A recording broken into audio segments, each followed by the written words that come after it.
خود عنایت فرماتے ہیں. تو روزے کا تعلق خاص طور پر اللہ کی ذات سے ہے. اور روزہ جب بندہ رکھتا ہے تو خدا کی خلافت آدم علیہ السلام کو اللہ نے پیدا فرمایا تو فرشتوں سے بات فرمائی کہ میں خلیفہ بنانے والا ہوں. یہ نہیں فرمایا کہ آدم کو بناؤ، یہ نہیں فرمایا کہ انسان کو بناؤ، یہ نہیں فرمایا کہ میں نبی کو بناؤ، بلکہ خلیفہ کو بنا رہا ہوں. اور خلافت کا ظہور ہر انسان کے اندر ہونا شروع ہو جائے اس کے لیے اللہ تبارک و تعالیٰ نے کتب علیکم الصیام کما کتب علی الذین من قبلکم کہ ساری امت کے اندر ساری انسانیت کے اندر روزوں کو فرض فرما دیا. اس سے خدا کا خلیفہ ہونے کا اظہار ہوتا ہے. جیسے اللہ کھاتا نہیں کھلاتا ہے، روزدار کھائے گا نہیں کھلائے گا، اللہ پیتا نہیں پلاتا ہے، ایسے روزدار پیے گا نہیں پلائے گا. ایسے بہت سے خلافت والے اعمال ہیں جو اس ماہ مبارک کے اندر نہ چاہتے ہوئے بھی نہ سمجھتے ہوئے بھی روزداروں سے سرزد ہوتے ہیں. اسی لیے اللہ تبارک و تعالیٰ نے فرمایا کہ روزے کا بدلہ اے فرشتوں تم نہیں دو گے، روزے کا بدلہ میں خود ہوں، میں دوں گا، میں عطا کروں گا. روزے کا تعلق خلافت کے ساتھ بہت گہرا ہے اور روزے کا تعلق اللہ کی ذات سے بہت زیادہ ہے. یہی وجہ ہے کہ روزدار روزہ رکھتا ہے تو دن کے 24 گھنٹے میں جو تصور آدمی کے میں ہونا چاہیے کہ ہر نیک عمل کرنے سے، ہر کام کرنے سے پہلے آدمی کا تصور اللہ کی طرف چلا جائے. ایک راستہ ہے خدا کا قرب حاصل کرنے کا. اللہ والوں نے اس راستے کا نام دیا ہے طریق القلندر. بہت شارٹ کٹ راستہ ہے. اس سے پہلی شرط وہ ہے کہ ہر وقت میں انسان کا تصور اللہ کی جانب توجہ ہو جائے. اور یہ چیز پہلے قدم پر اللہ تبارک و تعالیٰ روزدار کو نصیب فرماتی ہے. ہر روزدار کو یہ چیز نصیب ہو جاتی ہے کہ اللہ تبارک و تعالیٰ کی طرف سے دھیان چلا جاتا ہے. کوئی کام کراؤ نہیں بھی رمضان میں نہیں کرنا ہے. کہیں قدم اٹھ رہا ہو رک جاتا ہے، نہیں میرا روزہ ہے. بہت سی جگہ ایسی ہیں جہاں آدمی یہ استطاع خداوندی انسان کو بہت قریب اللہ کے کر دیتا ہے. طریق القلندر، قلندروں کا طریقہ جو ہے قرب خداوندی کے حاصل کرنے کے لیے اس سے پہلا جو قدم ہے وہ یہی ہے کہ ہر قدم پر آدمی اللہ کا استطاع.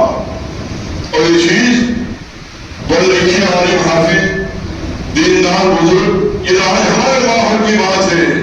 عبداللہ بن عمر رضی اللہ تعالیٰ نے عمر صاحب نہ تھے، آج سے 1400 سال پہلے چلے جائے. اپنے ساتھیوں کے ساتھ میں جا رہے جگہ میں سفر ہو رہا ہے. راستے میں دیکھا کہ ایک نوجوان ہے جو بکریوں کو چلا رہا ہے. اب ان کو ضرورت نہیں تھی. عبداللہ بن عمر رضی اللہ اپنے ساتھیوں کے ساتھ میں پہنچے اور جا کر بکریاں چلانے والے سے بات کی کہ بھائی ہم لوگ مسافر ہیں اور ہم کو اس وقت ضرورت ہے، یہ بکریوں میں سے بکری ہم کو بیچ دو. اس نے کہا کہ نہیں، یہ بکریاں میری نہیں ہے، میرے مالک کی ہے، ان کی اجازت سے بغیر میں نہیں دے سکتا. کہا کہ تم بستی سے اتنی دور یہاں پر دن رات یہاں پہ بکریوں اور بکریوں کو چلانے کا جو آج کل ہمارا معاملہ ایسا نہیں تھا کہ صبح لے کے شام میں ڈالیے، بلکہ دور دراز جب زیادہ بکریاں ہو جاتی، جانور ہو جاتے تو ایک مقام بنا کر دیتے، وہیں وہ لوگ اس کی نگرانی کرتے تھے. تو کہا کہ دور دراز سے رہنے والے تمہارے مالک کو کیا معلوم ہوگا، ہم کو ضرورت ہے، ہم بکری کے پیسے بھی دے دیں گے اور تم مالک سے کہہ دینا کہ جانور کھا گیا، بھیڑیا کھا گیا، یہ پیسے بھی رکھو اور ہم کو بھی صبح کرنا ہے، کھانا بھی کھائیں گے، ہم پکائیں گے اور تم آ جاؤ اس کھانے میں بھی شریک ہو جاؤ. اس نے ایک جواب تو وہ بکریاں چلانے والا عبداللہ بن عمر رضی اللہ نے کہا کہ پہلی بات تو ہے کہ میں روزے دار ہوں. کون کہہ رہا ہے؟ جنگل میں بکریاں چلانے والا اس وقت کا بدو آدمی ہے، ان پڑھ دیہاتی آدمی. عبداللہ بن عمر پریشان ہو گئے، اتنی دور دراز اور یہاں اور یہ آدمی روزہ. کہا کہ بہت بڑا اللہ والا معلوم ہوتا ہے. کہا کہ ٹھیک ہے روزے دار بہت اچھی بات ہے، افطار میں ہمارے ساتھ کھا لینا، لیکن ایک بکری ہمیں فروخت کر دو، پیسے بھی لے لو اور مالک سے کہہ دو کہ جانور بھیڑیا کھا گیا، پیسے بھی رکھ لو، شام کی افطار میں کھانا بھی کھا لو اور ہماری ضرورت بھی پوری ہو جائے گی اور تمہارے مالک کو پتہ بھی نہیں چلے گا. حضرت عبداللہ بن عمر رضی اللہ عنہ جب مدینہ منورہ تشریف لائے تو اپنے سارے ساتھیوں کے درمیان میں اکثر یہ بات کہا کرتے تھے، این اللہ، اللہ کہاں جائے گا. اس بکری چلانے والے نے عبداللہ بن عمر سے کہا کہ میرے استاد مالک کو بھی معلوم نہیں ہوگا، آپ مجھے پیسے بھی دے دیں گے، میں آپ کے ساتھ کھانا بھی کھا لوں گا، ہر طرح کا نفع کی آپ کی ضرورت بھی پوری ہو جائے گی، یہ سب کچھ مالک کی آنکھوں سے بچ جاؤں گا، بکری بیچ دوں گا، پیسے لے لوں گا، کھا لوں گا، سب کچھ ہو جائے گا. این اللہ، اللہ کہاں جائے گا؟ این اللہ، اللہ کہاں جائے گا؟ این اللہ، اللہ کہاں جائے گا؟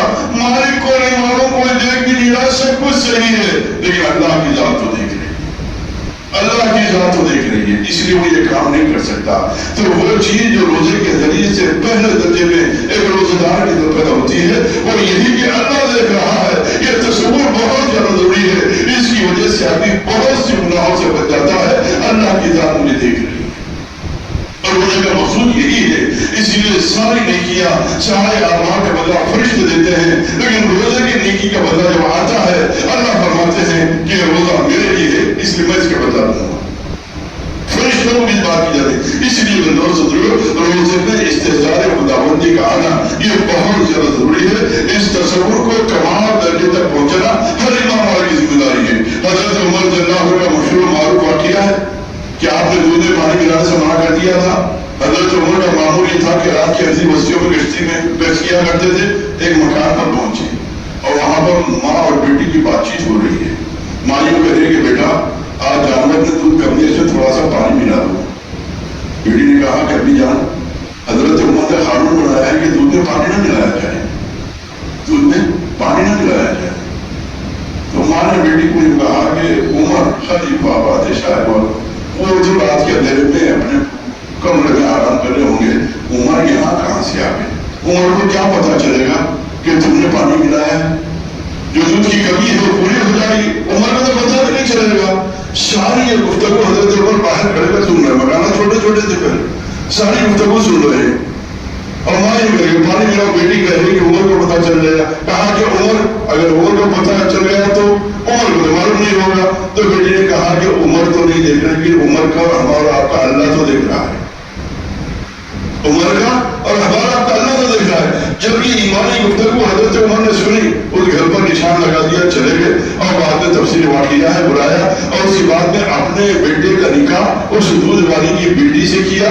اس کے بعد اسی کی نسل میں حضرت عمر بن عبد العزیز پیدا ہوئے، جن کو خلیفہ ثانی کہا جاتا ہے. انہوں نے ساری انسانیت کو دین کی راہ پہ لانے کے لیے بہت بڑا کردار ادا کیا تھا. ان کو خلفاء میں شمار کیا جاتا ہے. عمر بن عبد العزیز اسی نسل سے پیدا ہوئے. تو گویا اس دودھ کے ایک واقعے نے اتنا کمال پیدا کر دیا نسل کے اندر کہ ایسے لوگ پیدا ہوئے جن کو عمر بن عبد العزیز رحمۃ اللہ علیہ کہتے ہیں، جن کی حکومت بڑی اسلامی انداز کی تھی. تاریخ کا ان سے بھرے پڑے. اس لیے میرے دوستو، روزہ جہاں رکھیں، ہر قدم پر استحضار خداوندی اگر نہ بھی آ رہا ہو تو اس کو اپنے اندر پیدا کرنے کی کوشش کریں. اور یہی چیز رمضان کا مہینہ سایہ فکر ہونے والا ہے، اور یہ سایہ فکر ہو جائے گا پورے سال کے اوپر. یہ تصور سال بھر ہمارے اندر چلنا چاہیے. اس لیے بہت سے اعمال جیسے ماہ مبارک آتا ہے تو آدمی خود بخود شروع کر دیتا ہے. لیکن اس موقع پر خاص طور پہ مالداروں سے میری یہ گزارش، حکم نہیں ہے، فرض واجب نہیں ہے، لیکن یہ گزارش وہ ہے فدیے کی بات. میں مالداروں سے خاص طور پہ عرض کر رہا ہوں.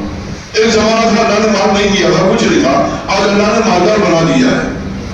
اب ایک فدیے کا راستہ، آپ اپنے ماں باپ کے نافرمان تھے، یا آپ کے ماں باپ کے آپ کے رشتے دار بے نمازی روزہ نہیں رکھے دنیا سے چلے گئے، تو کیا آپ ان کے لیے کچھ کر سکتے ہیں؟ ہمارے پاس سے بہت سی اطلاع ایسی آتی ہے کہ فلاں صاحب نے 1000 عورتوں کو گویا راشن پیکیج دے دیا اور اتنی ان کی مدد کر دی، انہوں نے 500 کو دے دیا. اور اس انداز کا رواج ہمارے پاس چلتا ہے، لیکن اس کی تھوڑی سی ترتیب بدلنے کی ضرورت ہے. وہ کیا ہے؟ شریعت اسلامیہ کے اعتبار سے فدیہ، ایسا بیمار جو روزہ نہیں رکھ سکتا ہے اور اس کا صحت مند ہونے کی کوئی امید بھی نہیں ہے، تو اس کو ایک روزے کے بدلے میں ایک فدیہ دینا ضروری ہے. اور یہ روز کا روز بھی دے سکتے، ایک دم بھی دے سکتے. ایسے ہی نماز، ایسا مریض ہے کہ نماز پڑھ بھی نہیں سکتا اور بغیر پڑھے مر گیا. ہونا تو چاہیے کہ اشارے سے بھی پڑھنا چاہیے، لیکن ایسے موت آ گئی. اب اس کے وارثین بہت سے کام کرتے ہیں لیکن یہ کام نہیں کرتے. جو مر چکا ہے وہ نماز پڑھنے والا تھا لیکن بیماری کا ایام میں نماز نہیں پڑھا. جیسے قرض کا ادا کرنا ضروری ہے، ایسے اس کے ذمہ جو چیزیں نمازیں تھیں، اس ایک نماز کو گزارنے کی 6 نماز تصور کی جائے گی. 5 فرض، 1 واجب، 6 فدیے 6 فطرے دے دیے ایک دن کے، تو نماز نماز کا فرض جو ہے ثابت ہو جائے گا. تو ایسے ماں باپ ہماری دنیا سے چلے گئے. مثال کے طور پہ کسی کے والد کا انتقال ہوا 80 سال کی عمر میں. میرا اندازہ حساب لگائیے ایک 20 سال کی عمر میں نماز پڑھی ہوگی. یہ کبھی چھوڑ دیے کبھی پڑھے کبھی روزے رکھے نہیں رکھے. اس اعتبار سے ٹوٹل عمر میں تو 20 سال اور ہوئی 80 سال کی عمر. 60 سال بچے 60 میں 15 نکال دیے بڑھوپے سے پہلے گئے. اب بچے 45 سال. 45 سال میں روزانہ 6 نمازیں اور سال کے 30 روزے. اس حساب سے پورا حساب کر لیجیے. اور یہ پورا ایک دم دینا ضروری نہیں ہے. جتنا آپ دے سکتے ہیں دیتے چلے جائے.